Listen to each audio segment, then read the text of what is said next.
Morning YouTube, it's Sam from Sam's Garden Maintenance again, and in this video I've touched upon it, but I will be discussing what many of you guys probably fear the most above all your business. It's you can plan for it and you can prepare for it, and you buy the best equipment, and if that equipment breaks down then you've got spares and you've got people who will fix it for you, and it's all not a problem. But the one thing you can't really prepare for, and everyone, and I fell for all of it, is what happens if you yourself break down, either mentally or physically. In my case it was physical. Just a disclaimer, this isn't a pity party video, I don't believe in that. This is just the facts, this is what happened to me.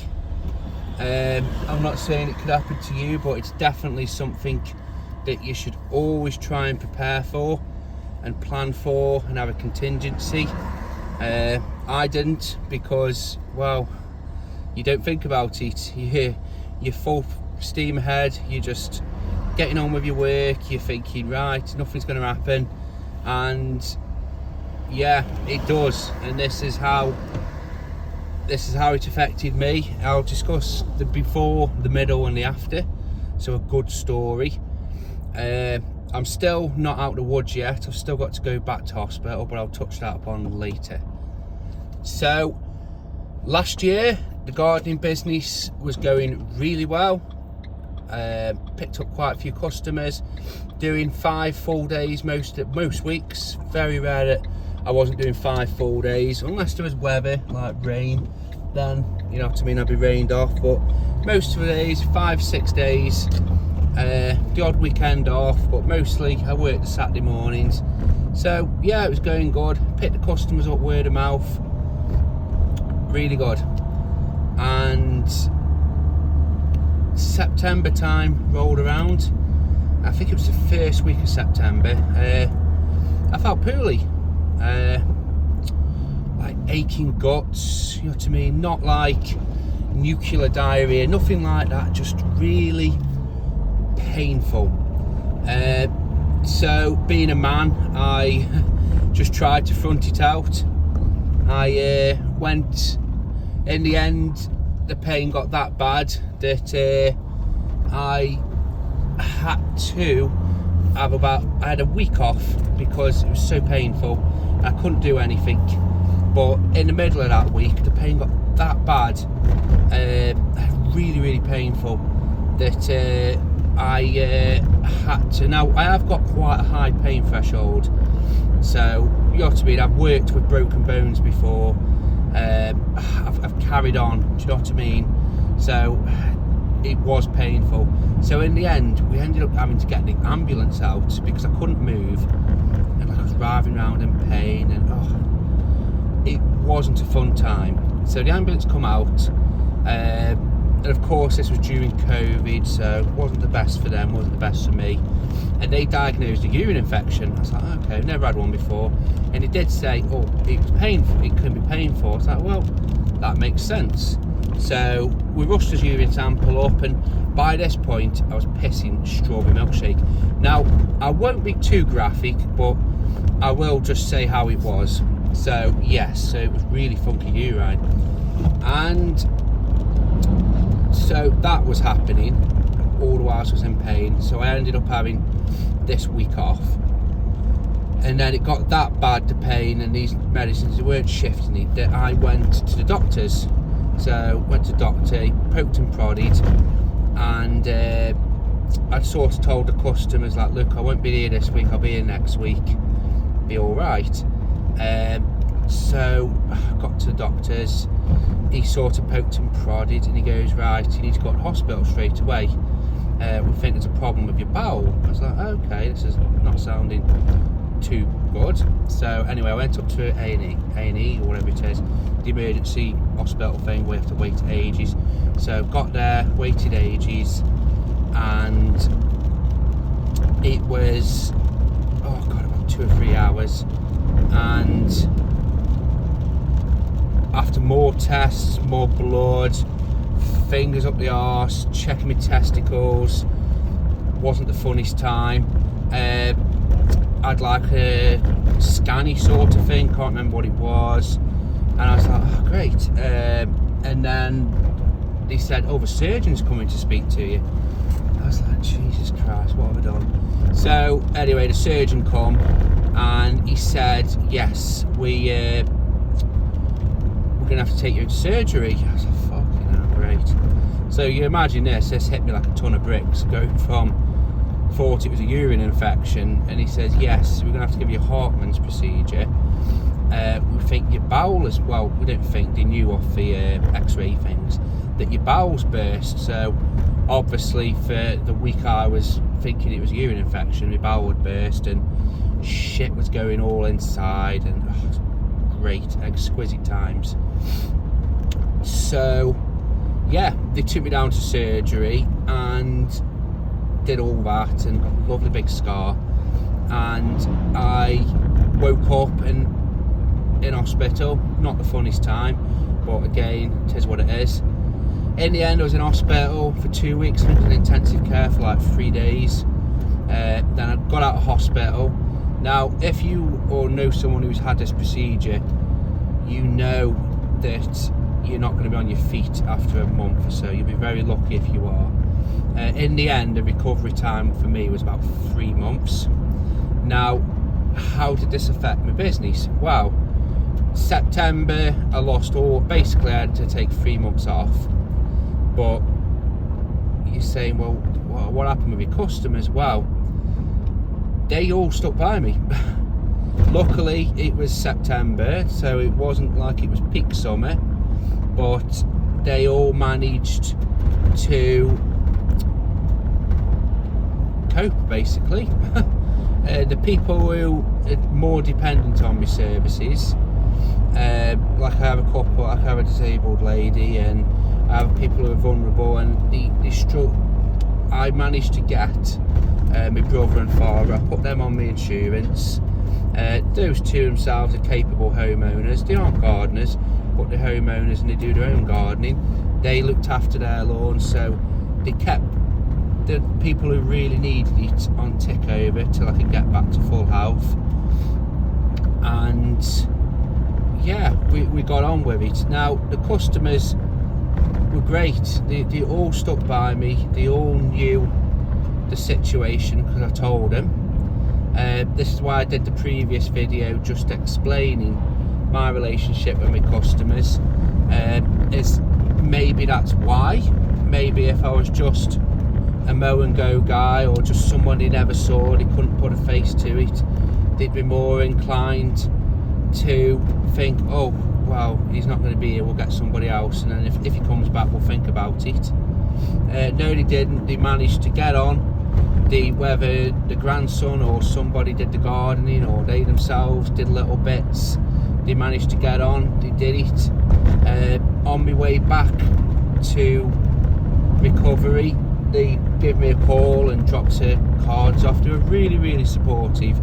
And now I've not lost. I didn't lose anybody to the illness. They were all very supportive. They all helped. The financial side is, what could you earn money, as in could you claim the dole like UC, Universal Credit? No, you can't, because you're self-employed. You can claim what's called ESA, and I managed to claim that, but again, heads up guys, it takes them ages to get through it, even though they've got the paperwork, and even though it's pretty much foolproof, they know what I've had done, there's records everywhere, they've still got to check everything. And I think it took until middle of October to finally process it, but they do back pay it, so there is something there. But I'll be honest with you, in the grand scheme of things, £70 a week for me kept my head above water, because my outgoings are very, very small. But I can imagine for people who've got family and children, it's not going to be much. It probably will take the edge off if you've got a partner, but if you're on your own, you've got big bills, it's not enough. I renewed when I first come out of hospital in September. I was home and I was doing through paperwork, and I had to renew the public liability insurance. And who am I with? I was discussing it with him, and they said, oh well, you do know we have medical cover. I was like, great. And they said that basically if you've got no pre-existing conditions, the cover shouldn't be too bad, too expensive, and if you do have a condition, we'll cover it. Now in my case, now I've got this problem which leads me to be more susceptible to like hernias. They've said that they might cover a hernia, they might not. It just all depends on what their insurer says. So I'm working on the illusion that they aren't going to cover that. So I've not pursued getting sickness cover, but I am thinking about it. I'd definitely say to you guys, if you are fit and healthy, and for how much the cover was, I would definitely recommend looking into it. I wouldn't say get it on my advisor, but I would definitely look at getting it, or think about getting it, because they do cover. As long as you pay what they say, they will pay out to what you want within a reason. I'm guessing you have to prove that to them. I didn't go too detailed into it, but there is something out there, but you've got to pay for it. But ESA alone is not going to really cut it, and it's a pain to get, and it's a pain to stop claiming. They will stop giving you the money when you tell them that you're back to work, because I tried to get back as work as quickly as I can, not rushing my body, but I needed to. And they will still keep telling you that you've got to go for appointments even though you've told them. But that's not the story for this time. But anybody who is ill or gone through what I've gone through, don't worry. I've been able to go back gardening. I probably will do a video of dealing like life to life with a colostomy bag. That's what the Hartman's resulted in, sorry, because I had a burst bowel, they had to give me a colostomy bag. Now, the thought of it beforehand wasn't too fun, and the thought of it afterwards, when I've got one, isn't still too fun, but it is what it is. You've just got to get on with it. And it doesn't really affect my job too much, or my life. It makes bending a little bit harder. I can't do too much bending. I can't do anything that really uses my core muscles too much just yet, because I'm still healing inside. Even though it's been 6 or 7 months, they've told me that you're still healing, because they have to put through a lot. Nice.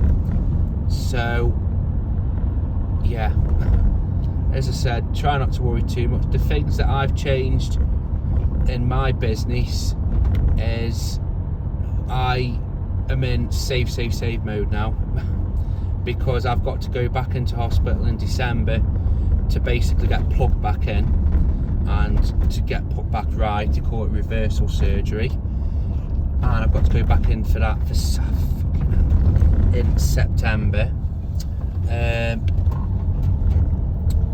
So I've got to basically save for that, which I don't mind doing. It's something that's happened. It's something you've got to plan for. I think anybody who's in a self-employed situation, I would definitely urge you to try and save as much money as you can. Put it away. Don't always think that the money's going to be there all the time, because it might not be. You could have 12 months of work, which I did, and then Christmas sort of peters off a bit, and I thought the road was open a bit further down, but it isn't. But as I said, just save, because you genuinely don't know what's around the corner. There isn't, and there's no point worrying about something before it happens. As long as you've got bits of saving, you know what I mean. I try and keep 6 months of money put to one side in case it happens again, because it's all I can do really. Just just got to save, and yeah, don't overthink it.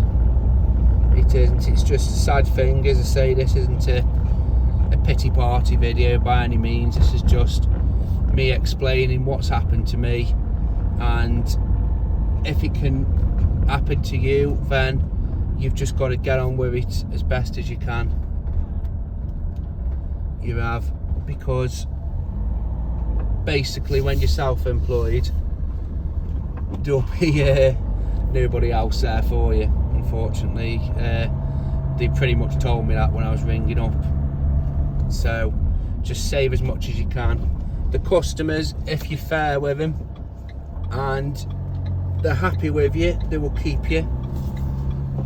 As I said, I haven't lost a single customer due to this. They've all been happy. They've all kept my services on. Couldn't fault them. One customer, he kept all the work for me. So all the hedges I should have cut. All the, not the grass, because he had to keep that down, because obviously he couldn't let that go for 3 months. But all the work I missed, he kept for me, like the big jobs, power washing, gutter cleaning. And he was a very, very fair guy. He basically said, yes, I'll dribble the work out to you so you can get back to it in your own time. Just do a couple of hours a day to ease yourself back into it. He did. He was happy with that, even though he ended up paying out more, because we both know if you got to start a job and finish a job and break it up into little bits, it's much easier to get the job done all in one, opposed to making 4 or 5 trips. But no, he was happy for that. I was happy because I could just get just that little bit of money coming in over January, because I couldn't claim ESA because I was back to work. But just these little bits of money, and the other customers, they were happy to have me back, just doing a few hours, just tidying over the place, just catching up on jobs. So yeah, there's not really a great deal you can take from this video. There's not really a message other than try and plan, think about it, don't stew on it, and don't think, oh my god, it's like you're a ticking time bomb, because you aren't. You could be very lucky and never have anything happen to you, but at the same time, it doesn't harm just to put that little bit of money away, because self-employed, you are on your own, unfortunately. There's nobody there. There's no sick pay other than ESA. There's no like ease into it scheme from an employer. It's all on you, I'm afraid. So you've just got to just think about it, keep it at the back of your mind at all times, put some money away, savings. And if it is that you do have a very physical gardening round, your body is only finite. It can't keep giving out all the time. So if you've got a real demanding gardening round, try and look into simplifying it, trying to look into diversifying. It is the gutter clearing, okay, it's all upper body, but it's not super physical. It's a good money return. Try and get into that. It is, if you're busting the work you've got, try and make it easier for you. Invest in the right kit. That's one of the reasons I went to trying to go to all cordless, because I have noticed if I use anything heavy vibration, I get a lot of tingling in my fingers. That can't be good for me. And eating fumes off a hedge cutter or a leaf blower all day, I don't want that. So I've swapped them to cordless. But as I said off this video, don't look at it as doom and gloom. Don't look at it as, oh, this bloke's just telling me his pity story, because he isn't. How I see it is it happened. It wasn't the funniest time, but it's happened to me. It happens to other people. You've got 2 choices. You can either let it affect your life and like, oh god, I can't do my gardening anymore, can't do this job. Because when they're in hospital, they've got the nurses and the doctors, they I honestly think they try and give you the worst case scenario instead of trying to get your hopes up. So when I was in hospital, it was, well, it might affect your job, it will affect your job, you're going to have to look at doing different things because you're going to be healing, you're going to be, it wasn't as bad as it is now. Like, trust me, I've made my way through it. So yeah, and like their recovery time, oh well, you'll be looking at least 6 to 12 months off work. I was like, great. Like, if somebody tells you you've got 12 months off work, that's basically your gardening business gone. Because customers will wait, but they won't wait for a year, and then you'd have to start all over again. But no, it wasn't that bad. I did manage to get back to work. The customers were very supportive. They were great, actually. So yeah, look at getting a sickness cover, look at diversifying, look at building relationships with your customers, just in case it doesn't harm, just to go that extra mile. So if you need the help, they'll be put the extra mile in for you. It is. But anyway, have a good day.